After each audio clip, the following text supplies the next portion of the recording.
24 թվին շարունակում է աշխատանքը, տաղավարում այսօր իմ հյուրն է ապրելու երկիր կուսակցության համահիմնադիր Մեսրոպ Առաքելյանը։ Բարև ձեզ, պարոն Առաքելյան։ Բարև ձեզ։ Շնորհակալ եմ մեզ ընկալվելու համար։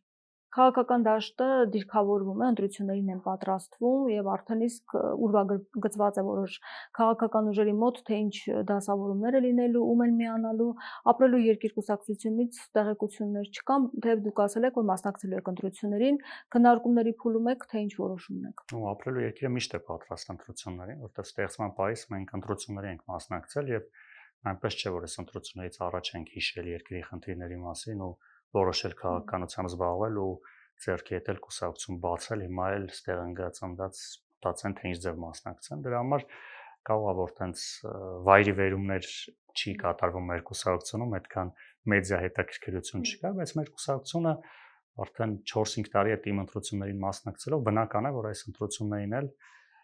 պետք է մասնակցի եւ այդտեղ մեր համար որևէ արտարոց բան չկա, հաշվի առնելով նաեւ որ ձեր եթերում էլ բազմիցս խոսել ենք, որ ամենաարդյունավետ մեխանիզմը ընտրություններով իշխանափոխությունն է, հետեւաբար այս ընտրությունները մեր համար նորմալ եւ կարեւոր հանգրվան են։ Մի շարք քաղաքական ուժերի անհատների հետ ունեցել ենք, ունենք խորհրդակցություններ, փորձ ունենալով ընտրությունների մասնակցության ձևաչափը դարձնել ավելի արդյունավետ, ավարտական փուլում են այդ խորհրդակցությունները, առաջիկամ կարծում ենք կհայտարարենք, հիմա հաշվի առնելով որ շատ հաճախ այդ խորհրդակցությունները իրենց արդյունքը չեն տալիս, տարբեր հարցերի շուրջ կարող է չունենանք համախոհություն, դրա համար չենք բարձրաձայնում, բայց առաջիկամ կարծում ենք, որ ամենաարդյունավետ ձևաչափով կներկայանանք հանրությանը։ Խոսում է, որ Գագիկ Ծառուկյանի հետ կարող եք միավորվել, մեկ ցուցակով հանդես գալ, կա նման բան։ Պարոն Ծառուկյանի հետ ունենք լավ բարեկամական հարաբերություններ, շարունակում պահպանել, եղել է քննարկումներ, ինչպես ասացի, մի շարք ուժերի հետ։ Այս պահին չունենք դեռ վերջնական որոշում, եմ ասում, ինչ ֆորմատով ենք մասնակցում, առաջիկամ կներկայացնենք։ Այսինքն, բայց որոշում չկա իր հետ, միասնական հանդես գալու։ Մենք որ որոշում մասնակցում ենք, ապրելու երկիր կուսակցությունը, դրա մասին վաղուց ենք հայտարարել, որ ապրելու երկիր կուսակցությունը մասնակցելու է ընտրություններին, մասնակցության ձևաչափի եւ այլ ուժերի հետ համագործակցությունը, թե ինչ վերջնական տեսք ունենա, մեր համար շատ կարեւոր է, որ ապրելու երկիր կուսակցության ռեսուրսը այս ընտրություններին լինի համագործակցության տեսանկյունից արդյունավետ, այսինքն ոչ թե ուղղակի մեխանիկական, հիմա մի քանի ուժեր իրար հետ համագործակցեն, այլ որ իշխանափոխության համար մեր ունեցած պոտենցիալը, մեր ունեցած ռեսուրսը արդյունավետ ծառայ եւ դրա շրջանակներում այս բային կան մի քանի ուժեր, որոնց հետ քննարկումները ավարտական փուլում են։ Իսկ որ հստակեցում չկա, դա ինչով է պայմանավորված։ Իրենք չեն ցանկանում, դուք չեք ցանկանում։ Տարբեր հարցեր են քննարկում։ Մեզ համար կարևոր է ոչ միայն այս ընտրությունների շուրջ գալ համաձայնությամբ, ոնց շատ հաճախ լինում է, նախընտրական դաշինք են կազմում, տեխնիկական հարցեր, ցուցակի հարցեր են քննարկում, մեկ էլ ընտրություններից հետո հասկանում են, որ խորհրդային հարցերի շուրջ ունեն տարաձայնություններ։ Այսինքն մեր ընկալումը համագործակցության առնվազն 5 տարվա հեռանկարով է պայմանավորված։ Այսինքն մենք քննարկում ենք ունենում այն ուժերի հետ, որոնց հետ պատկերացնում ենք 5 տարի համատեղ աշխատանքը տարբեր իրավիճակներում, ընդ որում նաև այն ուժերի հետ ենք քննարկում, որոնց հետ չենք սկսել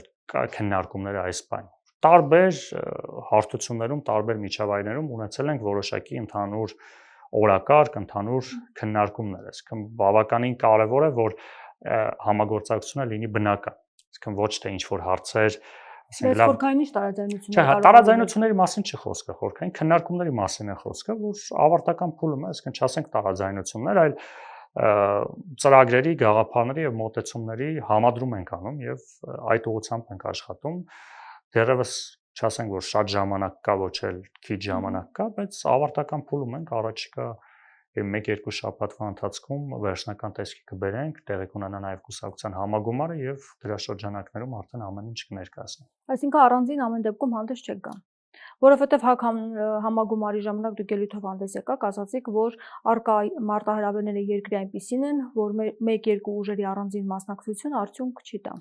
Դեք, ապրելու երկիր կուսակցությունը, որպես 4-5 տարի քաղաքական դաշտում ընտրություններով անցած կուսակցություն, ունի որոշում մասնակցել ընտրությունների։ Հիմա մենք անում ենք առավելագույնը, որպեսզի այդ մասնակցության ձևաչափը մի քիչ լինի ավելի լայն, քան առանձին մասնակցելն է։ Առանձին մասնակցելուց ոչ վախենում ենք,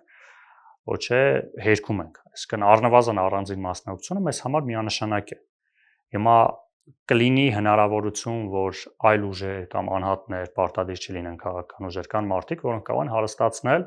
մեր ցուցակը։ Այդ պարագայում մենք կգնանք ավելի լայն համագործակցության, հաշվի առնելով, որ մենք բաց ենք ու ինքնանպատակ չենք համարում առանձին մասնակցելը, դրա համար չենք ավարտել ու չենք վերջնականացրել համագործակցության ֆորմատը, առաջիկայում կանենք, թե չէ մասնակցության մասով եւ 1-2 շաբաթվա ընթացքում առավելագույնը կգնանք վերջնական տեսքի, մասնակցության մասով եմ ասում։ Ընտրություններին մասնակցել ենք, մի շարք համայնքներում ԿՊ-ին հաղթել ենք, այսինքն ընտրությունների մասնակցելուց հետ քաշվելու, որովհետեւ տրամաբանությունը ապրելու երկիր կուսակցությունը չունի։ Միասնության թևերը փաստորեն հայակվեին միացավ։ ՀԱԿ-ը ասաց, որ կոնսոլիդացիա կունենա ուժեղ Հայաստանի հետ։ Դուք այդ ուժերի մեջ ուժերից եք ընտրություն կատարելու, թե այլ ծրագրեր կան։ Քաղաքական դաշտում էլի կան ուժեր, բացի այդ 1-2 ուժերը, որ անդադ դրանց մասին խոսում։ Կարծում եք մի քանի ճակատ բևեռ ավելի ճիշտ ձևավորվի ընդդիմադիր։ Շատ կարևոր է, որ հանրությունը նաև ունենա ընտրության հնարավորություն, այսինքն, ասեք, բազմիցս դրա մասին ենք խոսել, այդ կեղծ չասենք, հա, բայց այդ քիչ հավանական ու արհեստացին թեզը, որ ընդդիմությունը պետք է միավորվի, բազմիցս մենք ասել ենք, որ դա արհեստական օրակարգ է, որովհետև նախ հնարավոր չէ միավորվել նաև հաշվի առնելով մի շարք հակասություն եւ իմաստել չկա։ Հիմա սա շատ կարևոր է, երբ որ հասարակությանը միշտ ասում են, դե լավ Նիկոլ Փաշինյանը գնա բաով լինի։ Հիմա այդ բաով լինի շարքում կլինեն 5-6 ուժեր, այսինքն շատ կարևոր է, որ ընդդիմադիր թող 10 ուժ մասնակցի։ Այդտեղ որևիցե խնդիր չկա, այսինքն հանրությունը պետք է հասկանա, որ Նիկոլ Փաշինյանի ու իր թիմի ժամանակն անցել է։ Այս մասով դնում ենք մի կողմ, հիմա նայում ենք։ Այդ ձեր նշած ուժերն են, տարբեր ուժեր կան, հիմա յուրաքանչյուր ընտրող պետք է հնարավորություն ունենա, ընդ որում ընդդիմադիր դաշտում էլ չէ, ուժերի մեջ կան բավականին տարաձայնություն, չասենք, տարբերություն։ Այսինքն հասարակությունը պետք է գիտակցի, որ այս ընտրությունը ընդդիմադիր ուժերի մեջից իշխանության ընտրելու մասին է։ Եվ ընդդիմությունն էլ պետք է այդ մարտավարությամբ գնա, ոչ թե կա իշխանություն ու եկեք բոլոր ընդդիմադիրներով միավորենք, իշխանություն այլևս չկա։ Ուղղակի 4%-ի շեմը հաղթահարելու խնդիրը առաջ գալիս։ Մենք նման խնդիր չունենք, ովքեր ունեն այդ մտահոգությունը, թող գնան, ինչ որ միտեղ հայտնվեն, որ 1-2 մանդատ փախցնեն, մենք այն ուժն ենք, որը մարզերում բավականին պատկառելի արդյունք է ցուցաբերել, եւ եթե նույնիսկ մենք այն որ ասում պահպանենք մեր մարզային արդյունքները 4%-ի հաղթահարման որևէ խնդիր չունենք։ Բայց ամեն դեպքում իշխանությունը վախենում է ընդդիմության համախմբումից, արդեն սկսել են, Գյումրի 2 են ուզում անել, թույլ չենք տալու եւ այլն եւ այլն։ Այսինքն սա կոնկրետ իրենց համար վտանգ է, իրենք կարծում են, որ այդպես հնարավոր է իշխանափոխություն։ Դե այն որ իշխանությունը չունի այնքան վարկանիշ, որ կարողանա հաղթահարել, հայ, միաձայն իշխանություն ձևավորելու շեմը, դա ակնհայտ է։ Նույն տրամաբանությամբ այո, ընդդիմության մեջ էլ չկա ուժ, որը կարող է միաձայն իշխանություն վերցնել։ Հիմա այս պահին, ասենց ասած,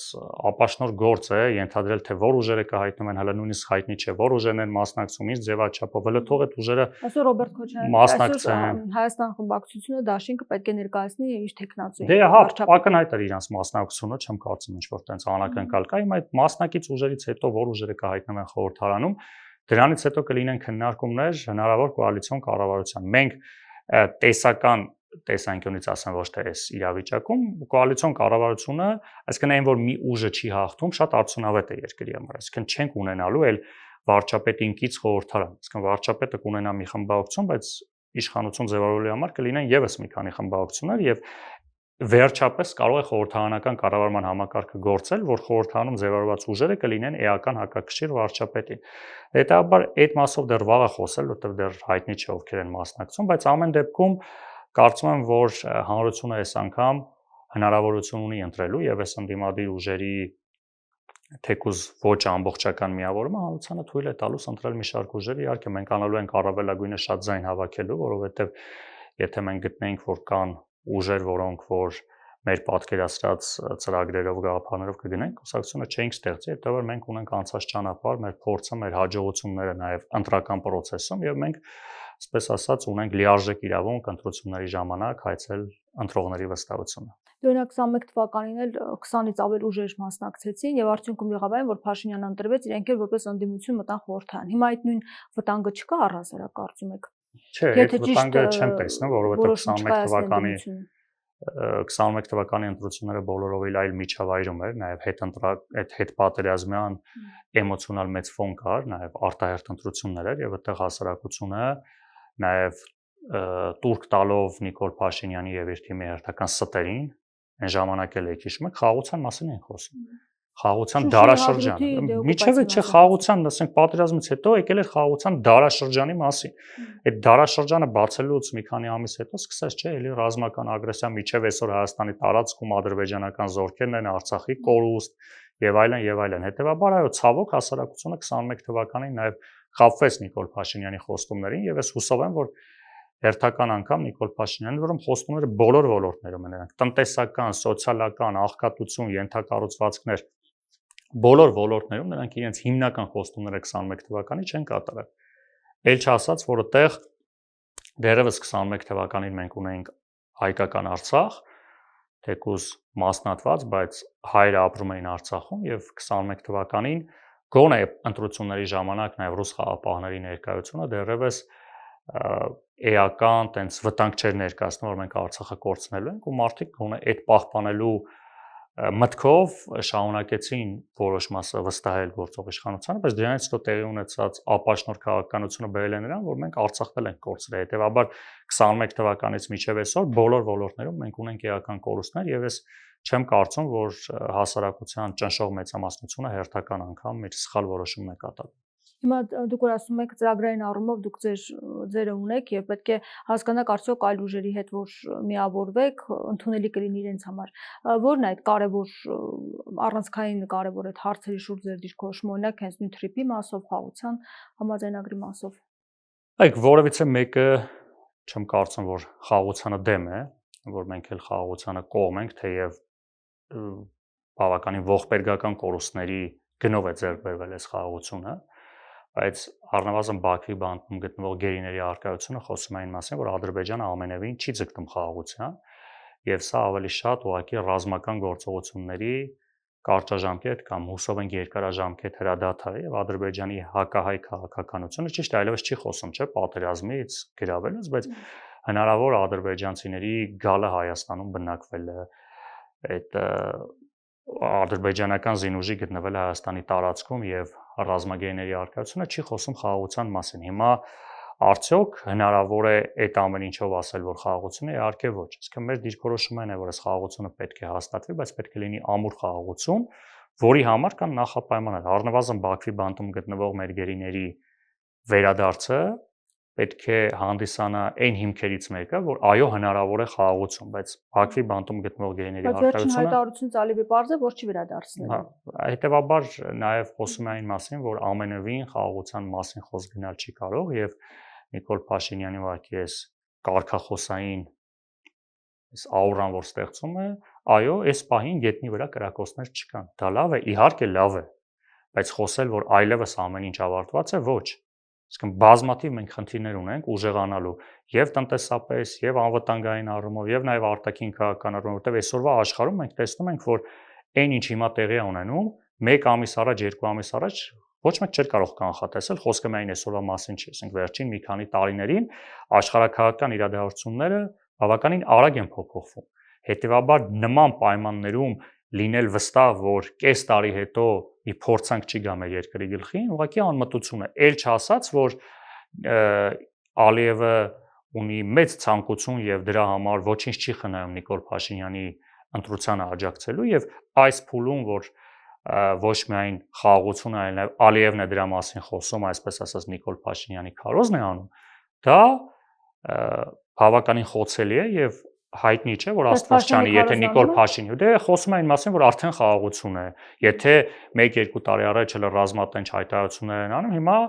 աջակցում է Նիկոլ Փաշինյանի խոսույթին, բայց Աստված չանի այս իշխանության վերընտրվելու պարագայում, չգիտենք Ալիևին, որ ասում արի քեզ օգնեմ ընտրվի, հետո կտենաս քո հալը։ Այն ինչ որ տեղի ունեցավ 21 թվականին, 20 թվականից մինչև 21 թվական ընտրություններ։ Չկար կրակոցներ։ Էլի խաղաղության մասին էին խոսում, չէ՞, հիշում եք 20 թվականի ընտրություններից հետո ամեն 2 ամիսը մեկ խաղաղության պայմանագիր էին ստորագրում, ընդ որում երկու կողմի համար է ընդունելի։ 21 թվականի ընտրություններից առաջ ոչ մի սահմանադրության մասին խոսք չկար։ 21 թվականի ընտրություններից առաջ նույնիսկ Արցախի մասին խոսք չկար։ Ադրբեջանն էլ էր հարմարվել գոնե վիզուալ, հա, տենց հրապարակային, որ Արցախը գոնե այս կարգավիճակով ռուս խաղապահներով կա։ Իսկն չէր խոսում Արցախի հրատապման մասին։ Չկար որևիցե խոսույթ ադրբեջանցիների Հայաստան գալու մասին։ Ինչու՞, որովհետև դիմացը ընտրություններ էր։ Հիմա նույնը սա է։ Մենք կտեսնենք, որ այս առաջիկա ամիսներին ոչ միայն որևէ հակահայ հայտարարություն Ադրբեջանի կողմից չի լինի, այլ կլինեն հայանպաստ, այսպես ասած, որոշակի գործողությունների նպաստ Նիկոլ Փաշինյանի, բայց ակնհայտ է, որ սա տեխնոլոգիա է, որ ընտրություններից հետո եթե անկարծած իշխանությունը ընտրվի, այլևս Ալիևի ձեռքերը ազատ են շարունակելու իր հակահայ քաղաքականությունը։ Բայց ինքը այնպես է ներկայացնում, որ հիմա եթե իրենք չլինեն, այդ խաղաղությունը չի լինի։ Հիմա ընդդիմությունը չունի ներկայացնելու իր խաղաղության տարբերակը, ինչպես այդ խաղաղությունը լինելու է, առնվազն ես չգիտեմ, հիմա այս մեր անունից կարող եմ ասել, եթե կան ուժեր, որ ինչ-որ ռազմատենչ հայտարարություններ են անելու, դա իրենց գործն է։ Մենք հակված ենք խաղաղության։ Այս փուլում այո գտնվում ենք, որ հայ-ադրբեջանական հարաբերությունները Արցախի կորստից հետո եկել է ասել էին կետին, որ ունենք այն, ինչ ունենք, շատ կարևոր է միջազգային հանրության աջակցությամբ ամրագրել այդ խաղաղությունը եւ ապահովել հայ ռազմագերիների վերադարձը ու շատ արագ շարունակել սահմանազատման գործընթացը, սահմանազատման գործընթացը հիշենք արդեն 1.5 տարի է կանգնած է։ Եթե հաստատվել է սահմանազատման կանոնակարգը երկու երկրների պարլամենտում։ Ընդ որում դա միակ փաստաթուղթն է, որը Հայաստանի Ադրբեջանի միջև ստորագրված ունի իրավական ուժ, այսինքն խորհրդարանների կողմից վավերացված։ Մնացածը ինչ որ հայտարարություններ, կոչեր, ելույթներ են։ Այսինքն մենք երկու պետությունով ունենք մեկ ստորագրված փաստաթուղթ, որը Ադրբեջանը չի կատարում։ Տեսեք, որ անդադ խոսում են դե պայմանագիրը կնքենք խաղաղության, կնքենք, բայց եթե այս փաստաթուղթը կնքել է, խորհրդարանը վավերացրել է, ինչի չի կատարում։ Այսինքն մենք իրականացրել ենք սահմանազատում Ադրբեջանի հետ, միջև այս փաստաթղթի կնքել է այդ անօրինական առանց հիմնավորումների Կիրանցի հատվածում։ Դրանից հետո կնքվում է փաստաթուղթ ու չի իրականացում։ Սա մեր համար կարևոր է, որ տեղի ունենա նաև միջազգային հանրության ու միջազգային չափանիշներին համապատասխան, եւ եթե սրանից հետո այդ սահմանազատումը տեղի ունենա ընդ որում տրամաբանությամբ, որ վերևից ներքև հյուսիսից հարավ, սա կապահովի, որ երբ որ մենք հյուսիսից սկսում ենք հարավ իրականացնել սահմանազատում, հասնելով այդ հնարավոր ճանապարհի հատվածին, որտեղ պարտադիր է սահմանազատումը, չէ՞ որ սահմանակետ լինի, որ հնարավոր լինի այդ ճանապարհը ստեղծել թրիպի։ Դրա համար Հայաստանը պետք է պահանջի, որ կա տրամաբանություն սահմանազատումը շարունակել Տավուշից։ Երբ որ դու Ադրբեջանը մոտիվացված է, որ այդ սահմանազատումը շուտ Մեղրի հատվածում լինի, որ այդ ճանապարհը բացվի, մենք էլ ասում ենք նորմալ է, նաև Միացյալ Նահանգներին ու մնացած գործընկերներին, որ Տավուշից աջակցեք սահմանազատումը գահասնի Մեղրի, որի ընթացքում նաև այդ Հայաստանի տարածքում ադրբեջանական ագրեսիայի հետևանքով ժամանակավոր գրաված տարածքները հետ կանցնեն Հայաստանին։ Այսինքն սահմանազատման գործընթացը այսօր նաև խաղաղության ապահովման գլխավոր նախադրյալներից մեկն է, որը ցավոք չի իրականացվում։ Հիմա ճիշտ հասկացա, եթե դուք քննարկումների արդյունքում ինչ-որ լուծման չկաք, առանձին կմասնակցեք ընտրություններին, որոշումը այդպեսին է։ Այո։ Իսկ այն հանգամանքը, որ Փաշինյանը այդքան վստահ է, որ ինքն է անցնելու, ինչով է պայմանավորված, հատկապես երբ որ շրջաններ այցելեց, մարդկանց հետ հանդիպես, դրանից հետո այդ հայտարարությունները հնչեց, շատ ինքնավստահ, նա ասում է, որ մենք մեծամասնություն կազմելու հնարավորություն ունենք, բայց աշխատանք է պետք, իդեպ աշխատանքը նա նշում է, որ պետք է իր նախարարները բոլորը ցույց տան, որ իրենք սիրում են ժողովրդին, անկեղծ լինեն, իրենց հույզերը ցուցադրեն։ Եվ նաև 65% գրավելու շեմ է դրել։ Ինչով է պայմանավորված այս վստահությունը։ Որևիցե վստահություն չկա իրականում, քարոզչական հնարք է, այտենց ուժի ցուցադրության հնարքներից մեկն է, որը այն ինչքան ուզեմ այնքան կխփեմ շարքից է, այսինքն բոլոր իշխանություններն այդ խոսույթով գնացել են ու խփել են պատին։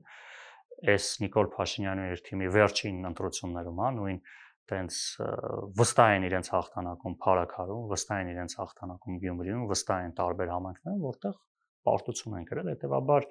տենց որ ասել կա այդ վստահությունը, մնացած գործողությունները դրա մասին չէ։ Թե վստահ են, թող են գլուխները կախ, այդ Facebook-ը անջատեն, նստեն աշխատեն։ Բայց ինչի են տենց օր ու գիշեր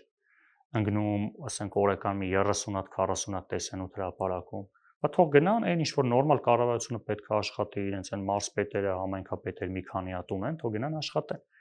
Ինչ կարիք կա անընդհատ քարոզչություն անելու։ Ընդհանրապես նորմալ իշխանությունը եթե վայելում է հասարակության վստահությունը, հաջորդ ընտրության ժամանակ քարոզչություն չի անում։ Իսկ իր քարոզչությունը եղել է իր 5 տարվա գործունեությունը։ Եթե դու 5 տարի կարողանում ես այնպես աշխատել, որ հասարակությունը իր վրա զգա քո աշխատանքի արդյունքը, ել ինչ իմաստ կա քարոզչության։ Այսինքն աշխարհում տենց եղել են դեպքեր, որ իշխանությունը ասում է, ես 5 տարի այնքան լավ եմ աշխատել, ես էլ քարոզչության կարիք չունեմ։ Իմ աշխատանքի արդյունքը մարդը ամեն օր տեսնում է։ Հիմա այդ դրա մասին ենք չի խոսում, բայց եթե մարդը դա չեն տեսնում մարդիկ, չէ։ Եթե Հայաստանում շարունակում է 20%-ից ավել աղքատություն լինել, տարբեր ոլորտներում խայտարակ պատկեր, մարդը հասկանում է, Նիկոլ Փաշինյանը շատ լավ գիտի, որ գնում են չէ այդ տարածքներ։ Շատ հեշտ է գնալ, ինչ որ մի հատ կառուցված դպրոց, հարցը նույնիսկ մարդիկ նորմալ է, նե ջան, ոնց կարան չլինեն։ Հիմա առնվազն եկեք խոսանք 20% վարկանիշ ունի, այդ 20%-ը մի 200,000 ձայն է։ Այս 200,000 հոգու ողջունող մարդ եք տեսել, եկեք նստենք հաշվենք։ Եկեք նստենք հաշվենք, լավ ով է, այդ երկրի վարչապետը գնում է հանդիպման, քանի հոգի են այդ հանդիպումներին, 10, 20, 30, ոչ մեկ բերած մարդ չի, ոչ մեկ այդ համայնքային կամ պետական աշխատողնա չի, բոլորը անկեղծ եկել են։ Այդ մեծ քաղաքներում այդ 30, 40, 50 հազարանոց համայնքներ որ գնում է, բայց ինչ են 30 հոգի գալի։ Մի տոկոս մարդ չկա Նիկոլ Փաշինյանը մի հատ համայնք այցելի, որտեղ մի տոկոս մարդ կա դիմավորի։ Պատկերացնում եք իր հանդիպումներին մասնակցում է, երբ որ գնում է ինքը այդ համայնք։ Այդ համայնքի բնակչության մի տոկոսից քիչ մարդ, հիմա այդ ցուցիչ է։ Որ ասում է մի ավտոբուս մարդով գնում են, կես ավտոբուս մարդ իրանց դիմավորում է։ Նույնիսկ եթե համարենք, որ դրանք իրանց բերած մարդիկ չեն կամ այդ համայնքից ԿՊ-ական աշխատողները չեն, ասում տեսեք, նայեք, նայում ենք, հետեւաբար հաստատ դուք հետևում եք։ Նստեք նայեք, գնացել են, ասենք Սյունիք, գնացել են Գորիս, գնացել են Կապան։ 30-40 հազար բնակչություն ունեցող համայնք է։ Այդ որտեղ եք տեսեք 300 հոգուց ավել մարդ։ Այսինքն, եթե հիմա Նիկոլ Փաշինյանին հանդիպումներին գալիս է մի տոկոս, դա իր վստահությունը։ Դա հասարակության, այսինքն երկրի վարչապետը գնացել է, եթե մարդիկ ընդամենը մի տոկոսն է փողոց դուրս գալի իր հետ հանդիպելու։ Ներկուսակցական քարոզարշավին կան։ Կապ չունի, եթե ինքը չէ, եթե մարդը գնում է այդ համայնք, երկրի վարչապետն է, այս քարոզարշավի մասին չէ, երկրի վարչապետը գնում է այդ համայնք, ու այդ համայնքից մի տոկոսից քիչ մարդ է ուզում այդ վարչապետին հանդիպի, այդ ինչի մասին է խոսում։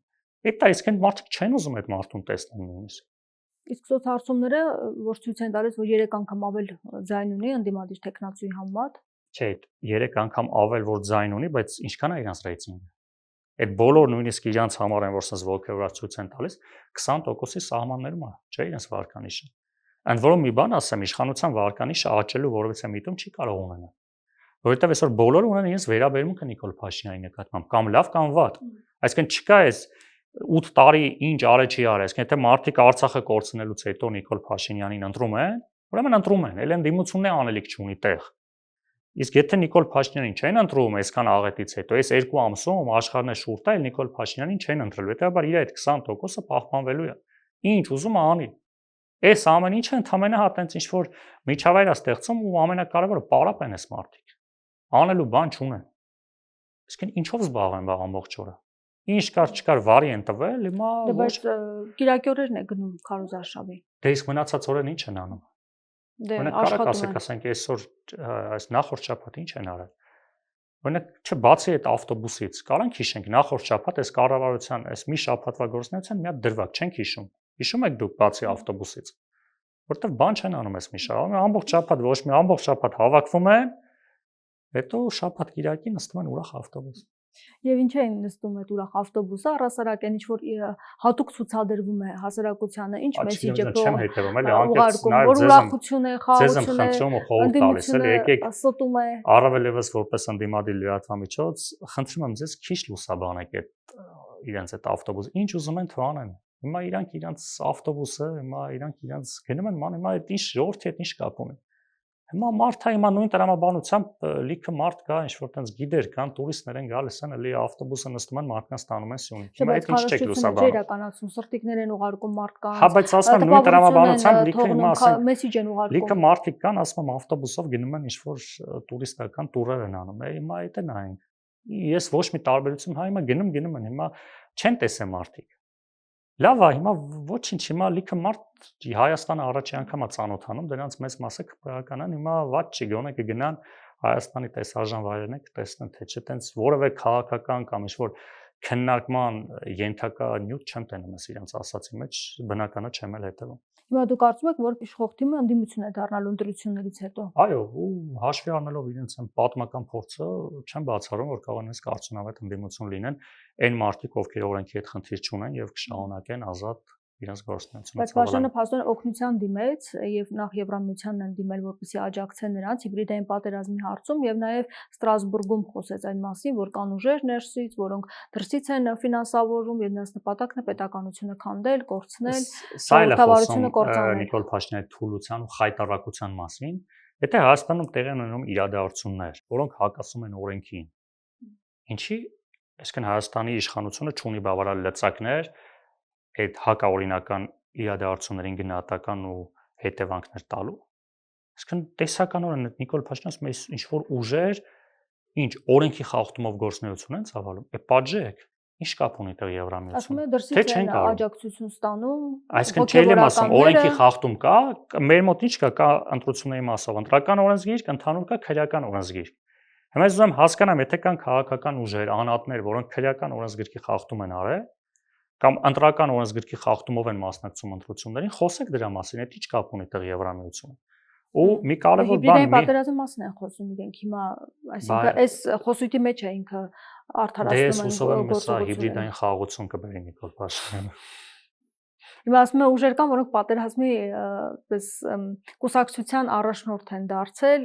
նկատի ունի Կաթողիկոսի, նրա շուրջը հավաքել է օլիգարխների եւ փաստորեն պետականությունը վտանգ է սպառնում, այսինքն դրսից աջակցություն է ակնկալում։ Եվ հիմնավորում է բոլորից շատ պատերազմ եղել է Նիկոլ Փաշինյանի օրոք։ Հիմա մարդ, որ այսքան պատերազմա հրահրել, պատերազմի միջով անցել է, խայտարակ պարտություններ ա կրել, եկել է ասում է դուք պատերազմ եք հրահրում։ Ոտից գլուխ փորձանք են այս մարդիկ, ասում։ Հիմա էլի եմ ասում։ Հիմա ինչ սպասենք ընտրություններից առաջ։ Չունեմ տես տեղեկություններ։ Հիմա ես մի անգամ նույնիսկ հարցում եմ արել ԱԱՑ, ասել է անընդհատ Նիկոլ Փաշինյանը ու իր թիմակիցները ասում են ինչ որ օտերկա գործակալներ կան քաղաքական դաշտում։ Խնդրում եմ տվեք այդ մարդկանց ցանկ, ասել են չունենք տես տեղեկություն։ Հիմա եթե Նիկոլ Փաշինյանը ունի տես տեղեկություն կամ իր թիմակիցները, խնդրում եմ տվեք ԱԱՑ-ին, ես չունեմ նման տեղեկություն։ Եթե կան նման մարդիկ, ովքեր ծառայում են այլ երկրի շահերին, անկախ որ երկիրն է, իհարկե անընդունելի է։ Իհարկե այդ մարդիկ քաղաքական դաշտում անելիք չունեն։ Բայց տենց խոսել օթի մեջ այլ երկրի շահեր ինչ ասում են կոնկրետ ուժին, որ աջակցում են, որ այդ ուժը անցնի։ Իսկ դա վտանգ է ներկայացնում է ժողովրդավարությանը։ Ինքը այդպես է ներկայացնում։ Հակաօրինական գործողություններ, դրա համար կա ընտրական օրենսգիր, կա քրեական օրենսգիր։ Իրապա մարմինները թող զբաղվեն։ Հիմա քաղաքական հայտարարություններով չենք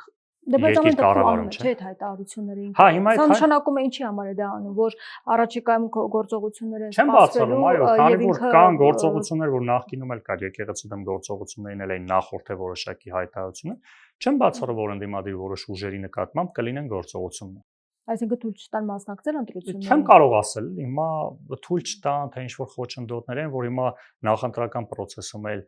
բավականին մեծ վարչական ռեսուրս է դրված, հանայվ ուժային կառույցների տարբեր տեղերում խոչընդոտներ կա։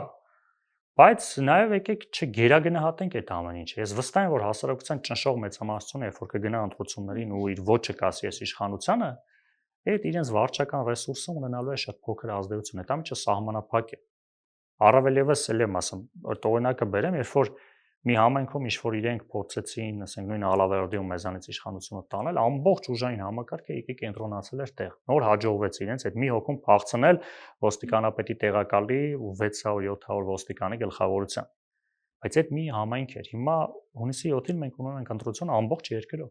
Բայց ես վստահեցնում եմ իշխանությունը ոչ ուժային, ոչ է վարչական ռեսուրս չունի ամբողջ երկրով մեկ։ Ու այդ վարչական ռեսուրսը սահմանափակ է։ Ասենք մի 100,000 ձայն առավելագույնը։ Ընդ որում դա էլ միաշանակ չէ, որովհետև բազմաթիվ մարդիկ նաև այս վարքագծից են զզվում, ներվայնանում ու հակառակ ռեակցիան տալի, որ անդադ ճնշում են, իրենց վարչական ռեսուրս են կիրառում, մարդկանց փորձում են վախեցնել, վերջում գնում են, այսպես ասած, ինադու հակառակ ընտրություն են կատարում։ Հիմա եկեք բարձ հաշվենք, լավ, այդ 100,000 ձայնն էլ բոնուս իրենց։ Այդ 100,000 ձայնը վճռորոշ չի։ Դեպաբար շատ կարևոր է, որ հասարակությունը գնա ընտրությունների, կատարի ճիշտ ընտրություն, իսկ ես մեր անունից եմ ասում, ուսով եմ ընդդիմադիր դաշտի մի շարք դերակատարներ նույնպես կանեն առավելագույնը, որ այդ ընտրությունների արդյունքներում ընտրողի ձայնը պահպանվի։ Կարծում եք, որ դրսից աջակցությունը առանձնապես շոշափելի չեն կարող նրանք ազդել ընտրությունների արդյունքի վրա, քան իրականություն։ Բայց ինչու են Ստրասբուրգում այդ մասին խոսում։ Փորձում են նաև այդ եվրոպացի գործընկերների մոտ ինչ միջավայր ստեղծի, Հաճոյանը կամ ինչ որ ցույց տա իր արժեքը, կարևորությունը, նաև աշխարհակահաղական այս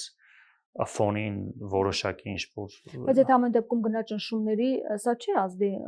ընտրությունների արդյունքի վրա։ Չեմ կարծում, որ կուսակցություններին արգելի որոշ մարդկանց կալանավոր, թեև կալանավորումը չի օգնում, բայց ամեն չեմ դեպքում կարծում, որ իշխանությունը ունի այնքան վարչական ռեսուրս, որը կարող է ընտրությունների արդյունքի վրա ազդել։ Ես վստահ եմ, որ քաղաքացիների ընտրության միջոցով Հայաստանում տեղի ունենալու իշխանափոխություն ու իշխանությունների կիրառած վարչական ռեսուրսը չի ունենալու իշխանափոխություն կանալ չկանալու վրա ազդեցություն։ Իսկ Ռուբեն Վարդանյանի մասով ինչ կասեք, տեղեկություն կար, որ նա երբ խոսել է Ադրբեջանի մարդու պաշտպանի հետ, ընդհատվել է կապը, այս մասով ինչ տեղեկություններ դուք ունեք։ Այո, ընտանիքի հետ հեռախոսազրույցի ընթացքում այդ ինֆորմացիան փոխանցել է, որը արգելել են եւ խոչընդոտել են հեռախոսային խոսակցությունը շարունակվի, անջատել են։ Հա։ Խոսքը եղել նրա մասին, որ կեղծ դատավարությունից հետո դատավճռի վերաբերյալ Ռուբեն Վարդանյանի եւ ենթադրաբար նաեւ մեր մյուս հայրենակիցներին չեն տրամադրել իրենց դատավճռը հասկանան ինչի համար են դատել, ինչ հոդվածներով են դատել։ Ռուբեն Վարդանյանը փորձել է բնական է ոչ մեծ ակնկալիքով, բայց դիմել նաեւ Ադրբեջանի մարդու իրավունքների պաշտպանին, որ այդ հաշվի առնելով որ նաեւ Կարմիր խաչի եւ այլ միջազգային կառույցների գործունեությունը այս process-ի մեջ արդեն դադարեցված է, բայց նաեւ տեսանք, որ նույնիսկ այդ հեռախոսազրույցն են ընդհատել եւ հնարավորություն չի ունեցել նաեւ դրա մասին խոսելու։ Շատ ծանր է, որովհետեւ արդեն այդ դատավարություններն է վերջացել է, որովհետեւ այտենց էական տեղեկություն մեր հայրենակիցների մասին չկա։ Եվ ինչ ասեմ, սա նաև կարևորագույն գործոններից մեկն է, որ պետք է տեղի ունենա իշխանափոխություն, որը հնարավորություն կտա պայքարել մեր հայրենակիցների վերադարձի համար։ Իսկ Ալիևի այդ վերջին հայտարարությունը գերիների մասով որ ասել էր, հանցագործը նրանց չպետք է վերադարձնի եւ այլն։ Չեմ կարծում նոր բան է, նոր բան չի ասել, համատում։ Այն որ այդ հակայի քաղաքականությունը կա ու արդեն քանի տարի էս մարդիկ Այսինքն հարցը փակում է։ Փորձում է, հա, հիմա մենք էլ պետք է չփակենք, մենք էլ պետք է աշխատենք։ Ես չեմ ասում հեշտ է։ Ամեն օր արտաքին քաղաքական օրակարգ որպես Հայաստանը պետք է աշխատի գերիների վերադարձի հարցով, որը բավականին բարդ, բայց այլ ճանապարհ չունենք մենք, չենք կարող թողել մեր հայրենակիցներին։ Շնորհակալ եմ։ Զրուցում էի Ապրելու երկիր կուսակցության համահիմնադիր Մեսրոպ Առաքելյանի հետ։ Շարունակեք մեզ հետևել, կհանդիպենք։